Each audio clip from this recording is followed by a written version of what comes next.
Good morning from Panhandle Outdoors with Winston Chester. Panhandle Outdoors, your source for fishing, hunting, and information for folks who enjoy the great outdoors.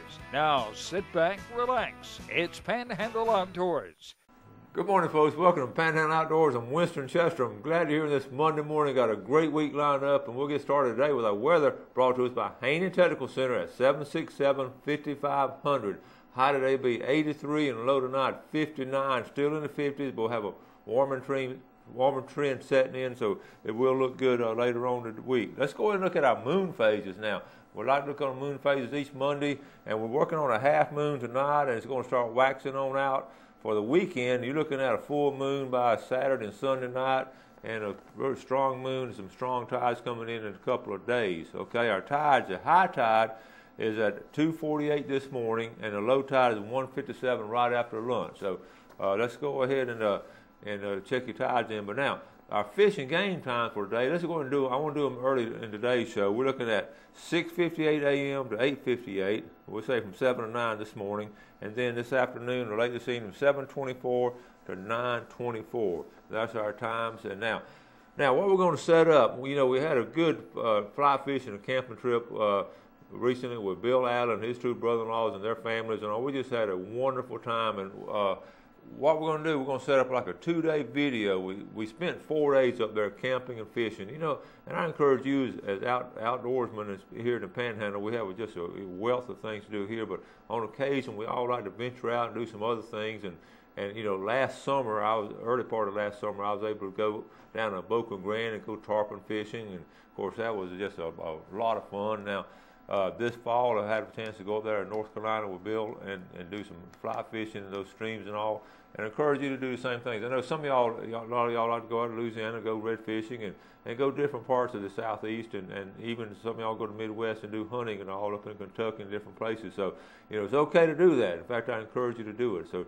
this particular trip had a great time, and what we did now, we're going to spend, so many times we do different things on here. So these next 2 days are going to be different. We're going to spend the whole show. The video was so long, it took Gail all day to edit my video from up there, but she did a great job with it. So we're going to spend the rest of it today on the first half of the fly fishing trip. We'll come back tomorrow on the second half of the fly fishing trip.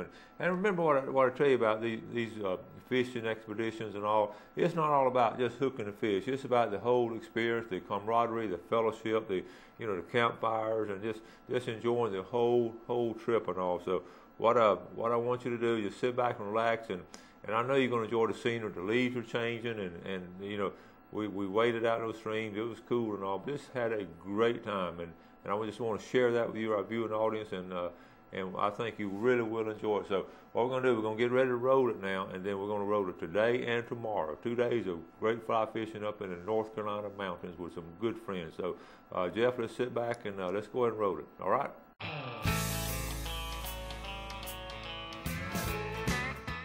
They're kind of hot. All right, folks, here we are at Alabama State Line. It is dark 30. Riding with Bill Allen and Dalton. 4:15. Alabama the beautiful. It is, what time is it, Bill? 4:15. We've been on the road. We're getting an early start, headed to the mountains to go fly fishing. Dalton, you excited? Oh, yeah. Bill, how long a drive we have? We're looking at about 9 hours. We'll be there about lunchtime. All right, got a good early start. There's a sign. All right, there you go. Chattahoochee River. We're going into Columbus, Georgia. It's low up here, too. Okay, we're entering the Eastern time zone. Where's the Georgia line? Well, we're glad Georgia's on your mind. All right, anyway. We're here. We're in Georgia, Bill. Yeah. How you holding up? 7 o'clock. We're doing pretty good. Okay. Good time. All right, folks, we headed out of North Georgia into North Carolina. Welcome to North Carolina. State line, Cherokee County. All right, Bill. We're still hanging in there. We're still here. Yeah, it's well, Georgia seems to be a long state. 11:45. It's very long that direction. All right. All right, folks, we've arrived at the campsite, but I just want y'all to look at our vehicle. How packed. Dalton, we couldn't get anything else in here, buddy. I think we could. All right, Bill, tell the folks what you're doing. Well, we're getting ready for the first afternoon since we got here so early to be able to fish this first day. And right now everybody's just rigging up, you know, initially checking leaders and tippets, making sure, putting on. Yeah. I got a Henryville caddis on this, which is fairly good this time of year. We just kind of have to explore, see what's out there. Cliff's real good at reading the hatch in the stream, so kind of go-to type. And who's going to be fishing with us? Plus, you and I are going to fish this afternoon. We're going to a spot that's a little bit wider than this down here. Just get used to handling the fly out here in this fast water and that kind of stuff. So Dalton will be fishing ahead of us by himself, and then Cliff and Richard are going to go, and Grant, they're going to fish one of those big pools back there. Well, tell us about who we were camping with. Well, this is my brother-in-law, Cliff McSpadden. I've talked about him on the show several times. Donna's brother. Donna's brother. Okay. All right, this Cliff. is Donna's other brother. This is Richard McSpadden, and that's Grant, his son, over there beside Dalton. All right. And Grant's now a veteran of 3 trips. So, good deal. He's our big fish specialist. But basically, everybody's just getting ready to go, getting waders on, and we'll head to the creek and see what we can get into. All right. All right, folks. Get in the river. This morning we were in Panama City, and now we're up in North Carolina. And what's the name of our river, Bill? This is Big Snowbird Creek. Big Snowbird Creek. And I'm going to try to balance and fly fish and film all at the same time. Which should be interesting. We're going to give it a try. Folks, we haven't been here 10 minutes. Look at here. Nice. Did he come off?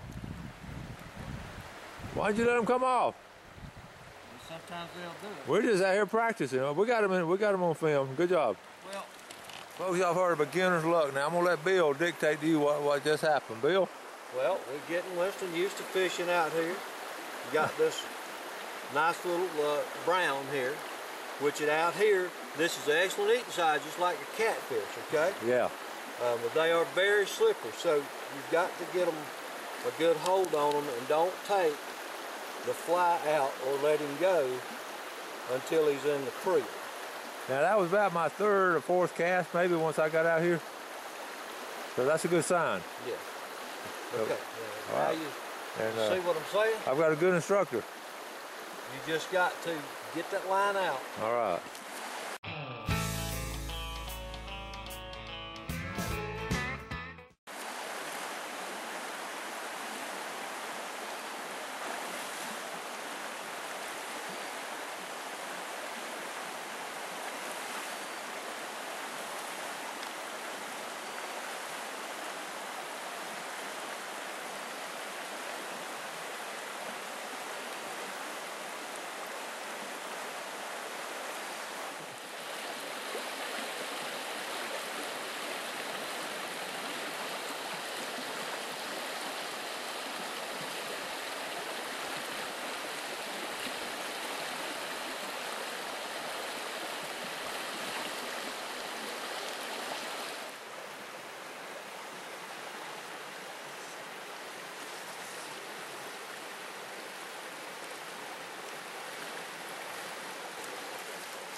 What'd you catch this one on?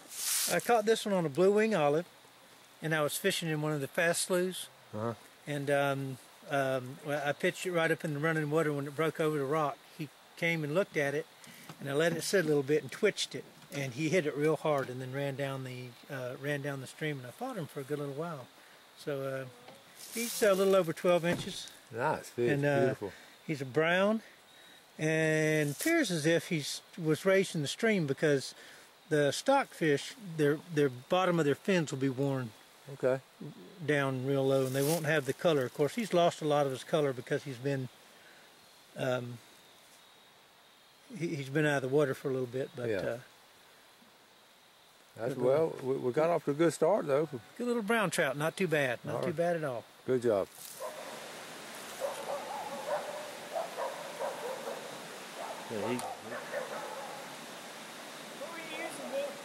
All right, Alden, show them again. All right, everybody got a fish today, I think.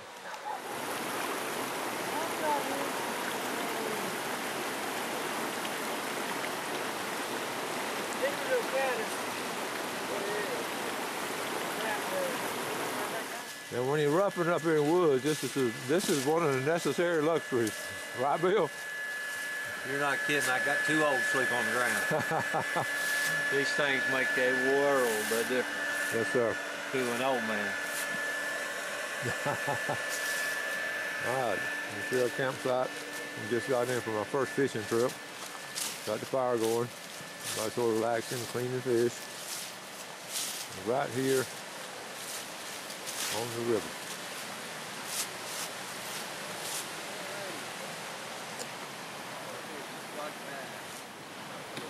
Hey, Richard, you know what? Yours might be good. Is that in his tank?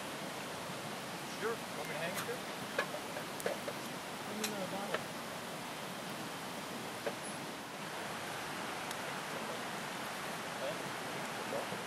Let there be light. And there was. And there's light. Let me try that. Let there be turkey. There we go. All right, Cliff putting on the steak. Well, this is what, pork chops?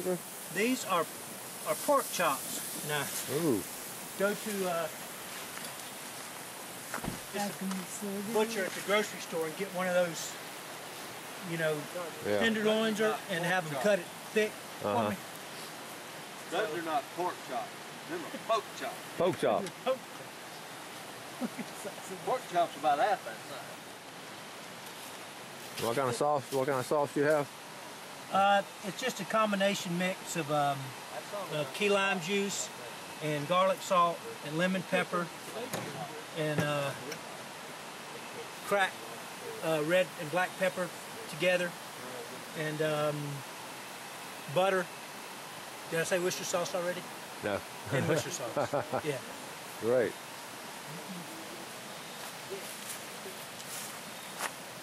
I think he got carried away with that one. That's a big one. We'll have to give that one a bill.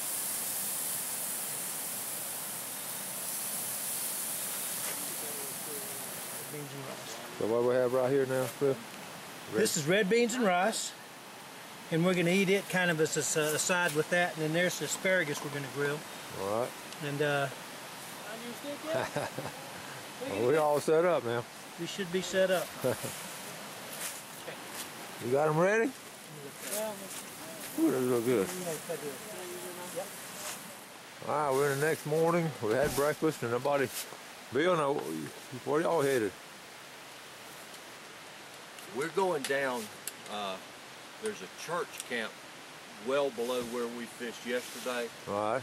That's a fairly long fish that's been very good in the fall in the past. So we're going to go give that a shot this morning. All right, you and Dalton, and I'm going to fish with Cliff this morning. Cliff, where are we headed? We're going to go up to where the dirt road starts. We call it the Gap. Okay. And we're going to fish up through a couple of campsites and through some pools that's been pretty productive for us in the past. All right, sounds good. So the area where the road bends and comes around this gap, if we put in there and fish to here, that's about an hour and a half, maybe an hour fish.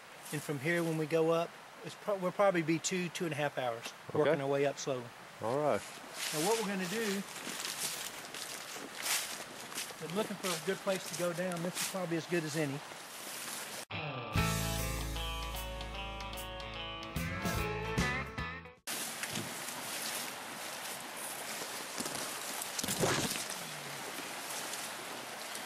So this is Big Snowbird Creek.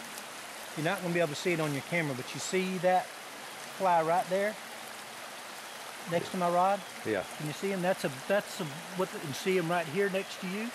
That's a blue wing olive. Okay. Okay, I can see them. Yeah. Now, the thing about it is, that fly obviously is bigger than this.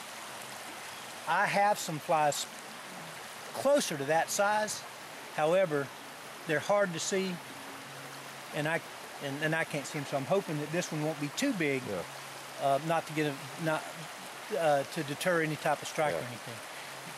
If we were fishing the smaller flies, like a size 22 or 24, might possibly get some better bites, and you'd be amazed the size fish that would that'll hit those things. Folks, I'm fishing this morning with Cliff McSpadden.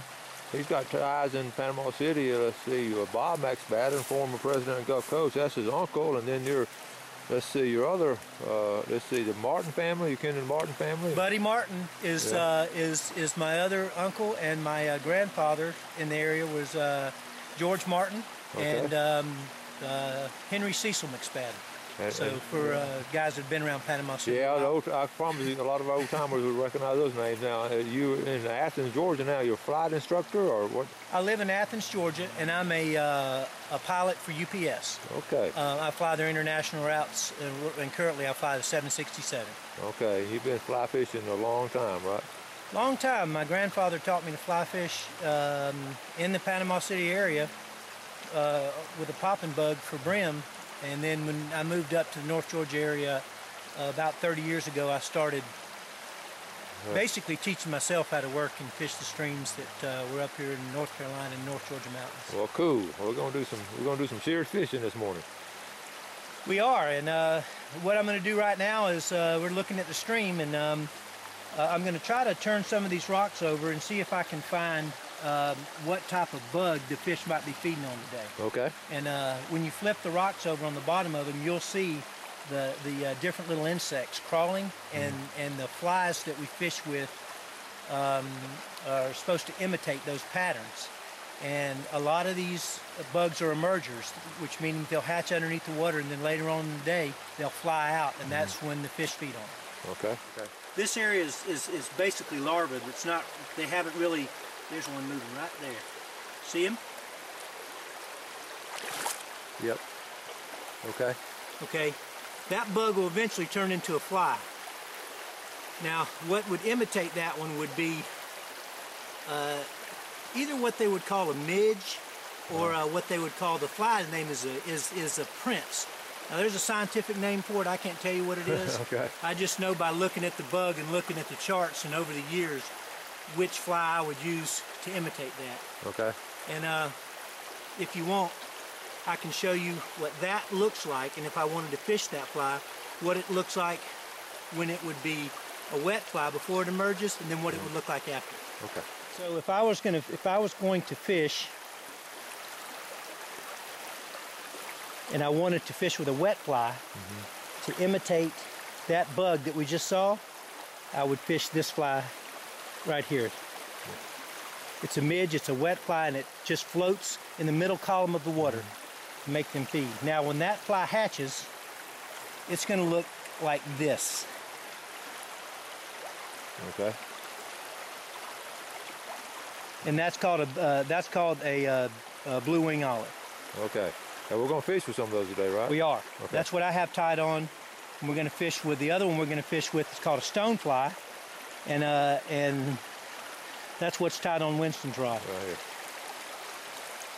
I'm going to fish with a little bit bigger than that, just because, as you can see, I have some of the smaller flies to try to match that hatch, but they can just be hard to see, and even though I might get a few more bites on that, I think the size I have will be big, a kind of good combination. I can see it well, I can fish with it too. Okay, all right, sounds great. Believe it or not, that little spot right there can be real productive.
fly a little bit. He's small enough to where he may look at it again.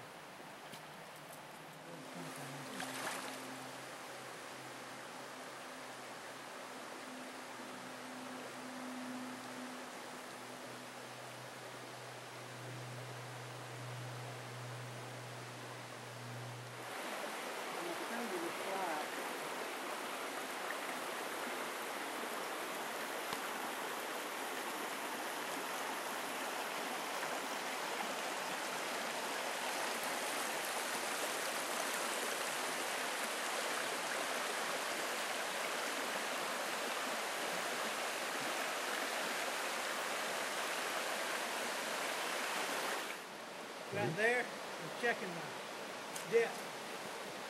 Wow, look at that, folks. It does get deep in these streams. Cliff is about to get almost chest high.